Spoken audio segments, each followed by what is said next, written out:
Good morning, everybody. So the last Soffit and Fascia video was getting a little bit long. We were at like the 13.5 minute mark, and I still had a lot of footage left to get you guys through.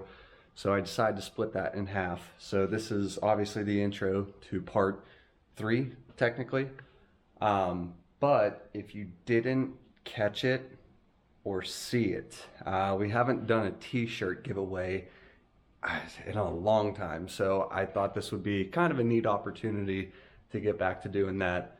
You might want to go back to the video. Here's a link, and trying not to give it away without actually telling you where it is, but there's a movie line somewhere.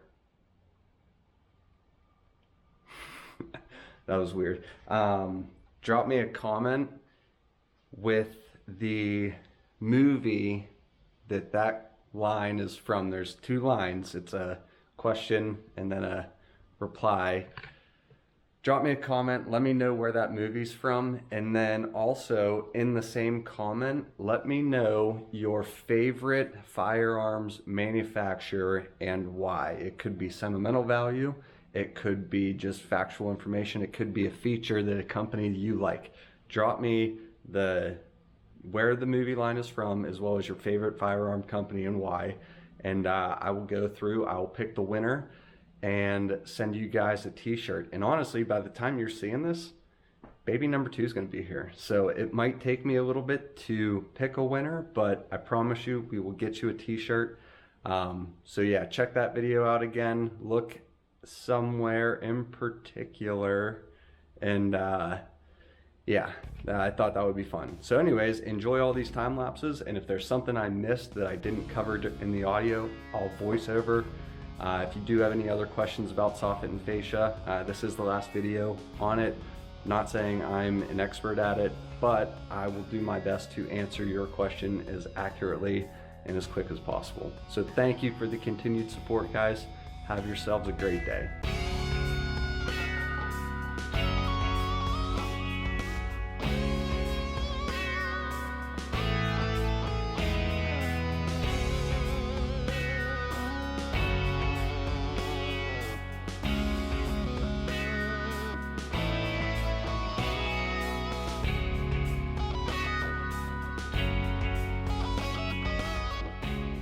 Okay, so I was trying to get a camera positioned up here on my roof and wasn't able to do so.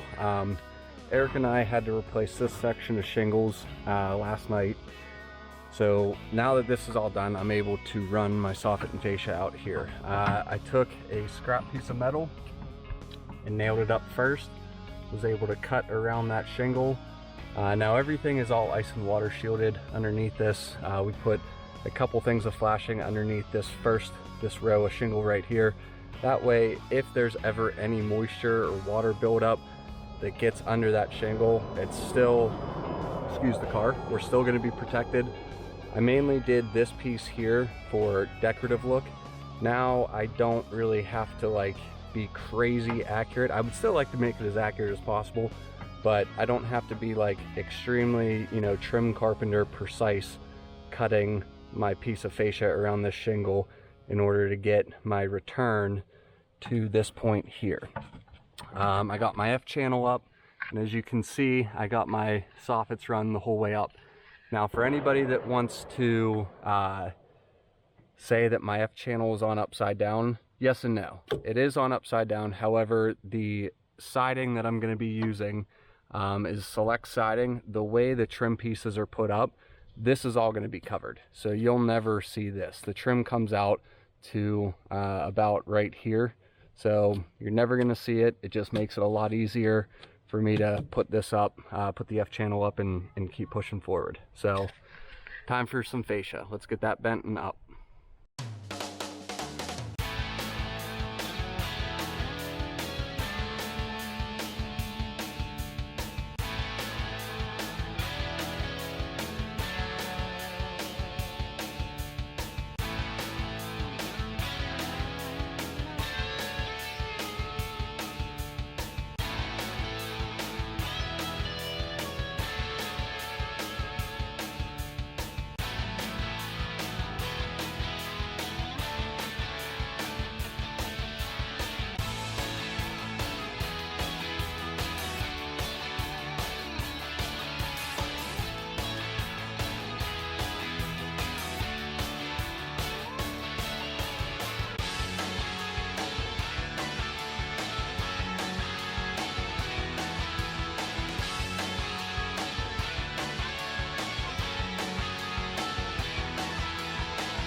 All right, folks, there it is. The front side is completely done.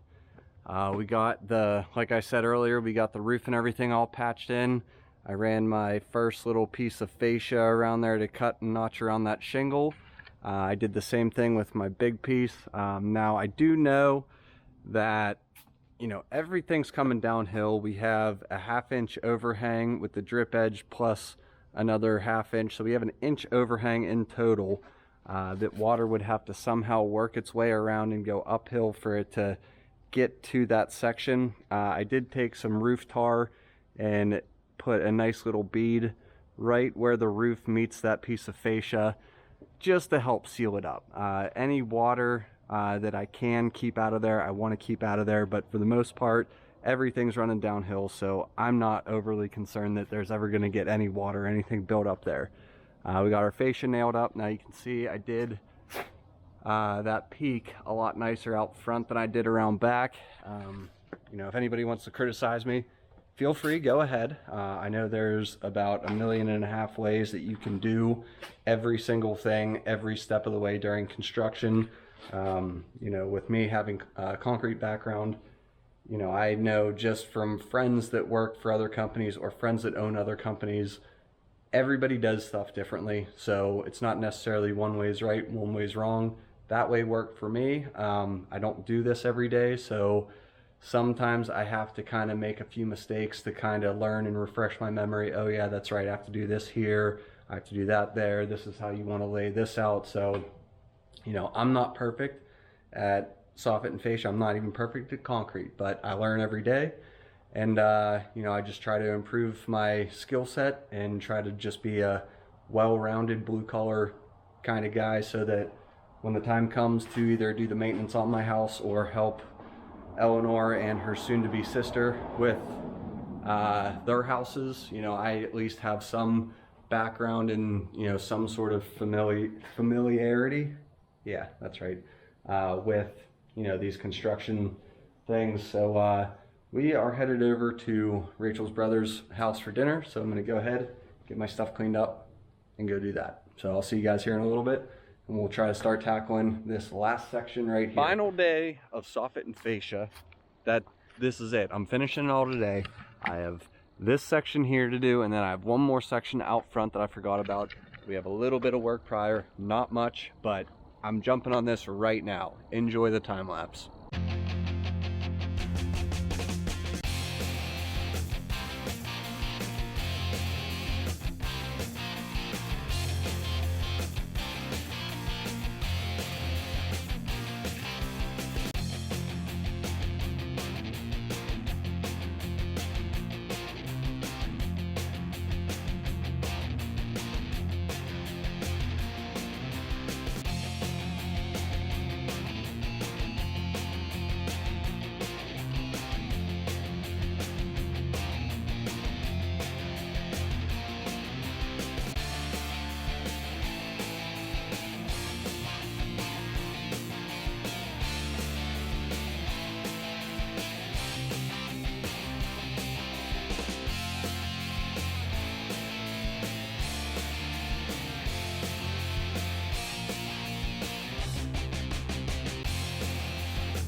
Okay, so now that all of my soffits are done, it's time for fascia. Enjoy the time lapse once again.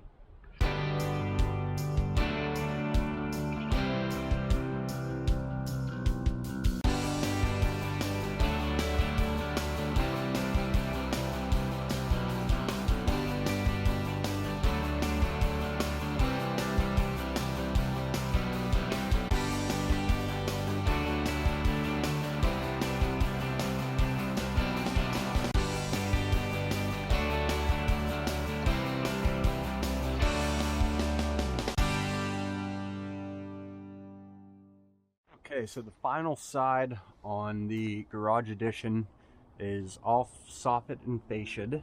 I'm pretty sure you can say it like that. I got the existing roof, the old roof on the house. I got that Soffit and Fascia back up. I had to bend and cut a couple new pieces for this section right here, but we got that all tied in. Now I ran a piece of flashing, and if I can get up there real quick, I bent up and ran a piece of flashing right like that. That way any water that comes running down here, or any water that comes, I need to trim this. Actually, I'm glad I saw that. That's some rubberized roofing tar. I wanted to make sure I didn't have any build up in there. Nobody's ever gonna see this. You're not gonna be able to see it from the patio, so no big deal. I bent this little piece of flashing here that I tucked underneath. That way any water that wants to go up against here, whether it's coming down, we get hit with a heavy rain, it's going to hit this channel and get stuck in here, come down right into the gutter. So that's that. Unfortunately, I forgot we turned the clocks. What did we do? We turned them back this past weekend, so I'm losing daylight a lot faster than I was before. The final section that I need to do is this section right here on the existing roof. Now in order to do that, I need to remove, there's a piece of red trim right here I need to remove. I need to remove the existing J channel. I need to put plywood up over this asbestos siding. Now the way we're doing this is we're just taking plywood, shooting it right up against it. That way, although we are kind of disturbing it, it's all trapped within that. So once everything settles, we're all good. I got that approved, so we're all square with that. And then it'll get Tyvek house wrapped. I'll run F channel, cut soffits, put those up there, refascia, wham bam, thank you ma'am, we're done. Okay, so I just kind of scrolled through my footage there. This video is probably going to be getting a little longer, so we're going to cut it right there. Probably going to be the last video Soffit and Fascia I do. I know I just kind of walked you guys through the front out there. Yeah, so we're going to go ahead and put a wrap on this one. Once again, I want to thank you guys for tuning back into another episode of Gunpowder and Freedom. You know, when I started this channel, I was really hoping to do a lot more firearms videos than I have done this year, but you know, as I've said in previous videos, that's why I named it Gunpowder and Freedom. Kind of gives me the freedom to show you guys what it's like in a day in life of me outside of work. You know, you guys see enough of me on my dad's channel, but this year has been a lot of construction, destruction, reconstruction with this garage project. So I just want to thank you guys from the bottom of my heart for all the support that you have shown me, whether it's watching the videos, buying stuff on our store on Etsy. Just thank you guys a million times over. You have no idea how much I appreciate that. And as long as you guys are enjoying this stuff, I will keep filming it. I will keep putting it out there. So yeah, we're gonna call it quits today. Go in, see the family. You guys have yourself a wonderful evening. Thank you.